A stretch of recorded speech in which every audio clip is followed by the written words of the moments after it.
When I married Lisa 8 years ago, I thought I had found the most honest and loving woman in the world. She was calm, caring, and rarely raised her voice. We lived a simple but happy life. Things started to change only recently. Small things at first, the kind that you tell yourself not to overthink. She began coming home late, often with vague excuses about extra shifts or helping a friend. I wanted to trust her, so I let it go. But deep down, something didn't feel right. One evening, while we were getting ready for bed, I noticed a small tube on her bedside table. It wasn't something I recognized. The label said, "Skin Renewal Gel." When I asked about it, she smiled nervously and said it was just skin gel she bought online. That small hesitation in her voice stuck with me. Lisa wasn't the kind to get nervous over something so simple. I brushed it off, but a quiet unease began to grow. Over the next few days, I noticed she guarded that small tube like it was made of gold. If I came into the room, she'd quickly put it away.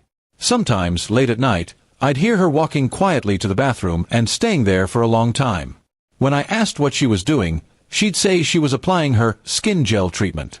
It sounded innocent enough, but one weekend, while she was at work, I checked the bathroom cabinet.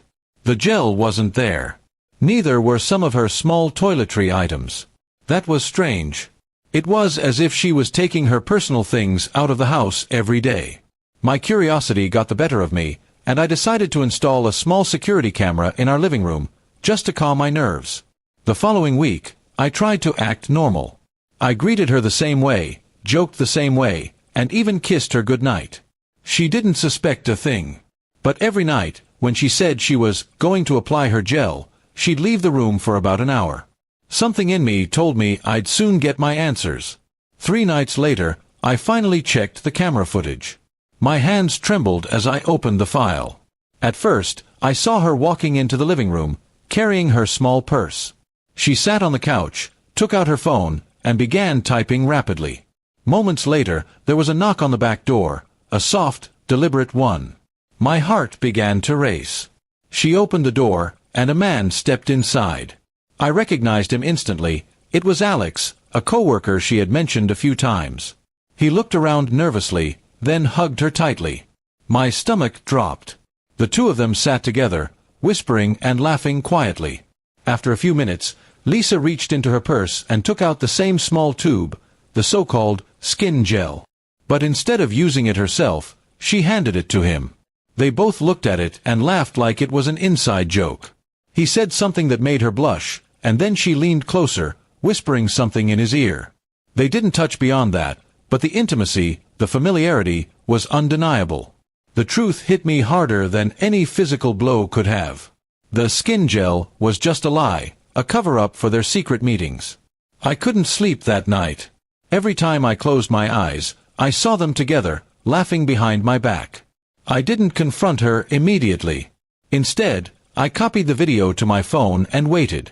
The next morning, I acted as if nothing had happened. I made her coffee and kissed her cheek before she went to work.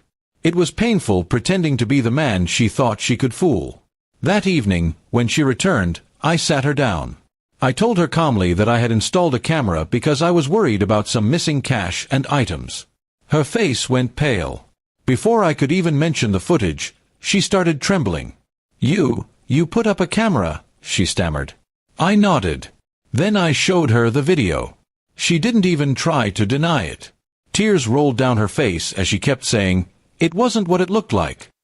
But what else could it be? She admitted that she had been meeting Alex for months.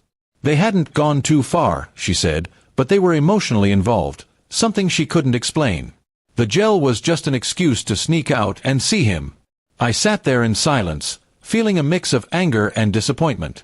It wasn't just the betrayal of love, it was the betrayal of trust. The lies about something so small had grown into something much bigger. She begged me for forgiveness, saying she didn't mean for it to happen. But I couldn't find the strength to believe her anymore. In the days that followed, the house felt empty. She moved out to stay with her sister, and I spent my nights staring at the space where she used to sit. I didn't feel hatred, just exhaustion. Sometimes, betrayal doesn't scream, it whispers, wrapped in small lies that sound harmless until they destroy everything. A few weeks later, I received a letter from her. She said she was sorry and wished she could turn back time. I didn't reply. The damage was done. The truth had come out, not through arguments or suspicion, but through a quiet camera and a lie about skin gel. Now, when people ask why I don't trust so easily anymore, I simply smile and say, because sometimes, even a small lie tells the biggest truth. It's a lesson I never wanted to learn, but one I'll never forget.